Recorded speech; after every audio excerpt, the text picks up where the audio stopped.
प्रभु यीशु मसीह के नाम में आप सभी को जय मसीह की। आज का सवाल है कि शैतान फल खिलाने के लिए हवा के पास ही क्यों गया, वो आदम के पास क्यों नहीं गया। देखिए, शैतान का असली टारगेट हवा नहीं बल्कि आदम था। वो आदम को बर्बाद करना चाहता था, वो आदम को भ्रष्ट करना चाहता था, क्योंकि धरती का किंग आदम था। उत्पत्ति की किताब में लिखा है कि खुदा ने सारी प्रभुता आदम को दिया था और शैतान अपना अधिकार धरती पर चाहता था। वो खुद धरती का किंग, धरती का राजा बनना चाहता था। यशायाह की पुस्तक चैप्टर 14 वर्ष 12 से लेकर 14 में आप पढ़ सकते हैं कि शैतान के मन में खुदा की तरह प्रभुता करने की चाहत थी, लेकिन खुदा ने प्रभुता दे दी आदम को। इसलिए शैतान डायरेक्टली फल आदम को नहीं खिला सकता था, क्योंकि आदम के पास अधिकार था। परमेश्वर ने वाचा आदम के साथ बांधी थी, खुदा आदम के साथ बातें करता था। अगर शैतान डायरेक्ट आदम को फल देता और आदम शैतान की युक्ति को जान लेता तो शैतान पकड़ा जाता और आदम की आंखें खुलने पर वो सब समझ जाता और फिर वह उस फल को खाकर खुद तो भ्रष्ट हो जाता, पर शायद हवा को फल ना देता क्योंकि उसकी आंखें खुल गए होते, या फिर वह फल न भी खाता तो शैतान जानता है कि यह धरती का राजा है, इसके पास अथॉरिटी है, इसके पास अधिकार है। अगर इसने मेरी चाल को जान लिया और मुझे अपने अथॉरिटी के तहत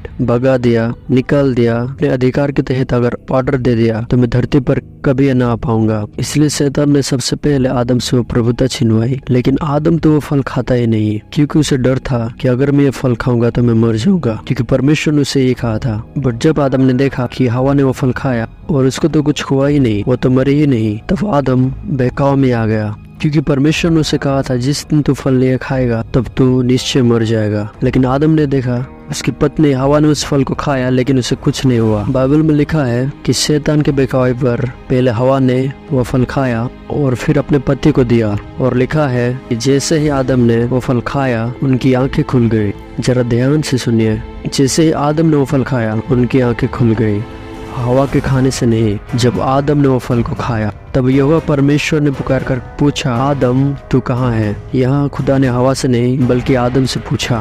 क्यों?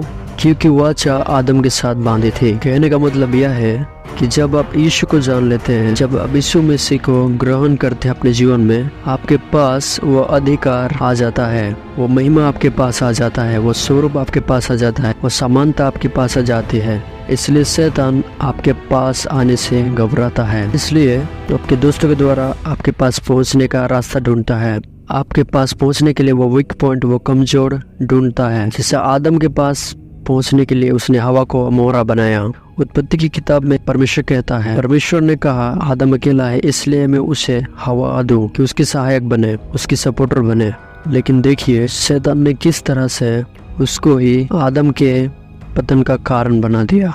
सो इन बातों से हम समझते हैं कि शैतान ने आदम को इसलिए नहीं कहा फल खाने के लिए क्योंकि उसके पास अधिकार था, और शैतान को पता था कि आदम वो फल नहीं खाएगा, क्योंकि उसे डर था कि अगर वो फल खाएगा तो वो निश्चय मर जाएगा, क्योंकि परमेश्वर ने उसे ये कहा था।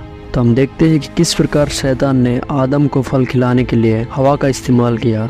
उसी तरह हमारे जीवन में भी कई बार शैतान डायरेक्टली हमें पाप में नहीं गिरा सकता, वो कई बार हमारे वीकनेस पॉइंट को ढूंढता है, कई बार हमारे दोस्तों को इस्तेमाल करता है, कई बार अन्य किसी चीज़ों को इस्तेमाल करता है जिसके थ्रू हमें पाप में गिराए। तो इस वीडियो के माध्यम से मैं आप लोगों को यही संदेश देना चाहूँगा कि अपने जीवन में हमेशा प्रभु में बने रहें, ताकि जिस समय शैतान हमारे जीवन में परीक्षा लाए तो हम उस समय अटल बने रहकर प्रभु में आगे बढ़ सके। तो आशा करता हूँ ये वीडियो आप लोगों को अच्छा लगा होगा। ऐसे ही बाइबल से जुड़े बातों को जानने के लिए चैनल को जरूर से सब्सक्राइब करें।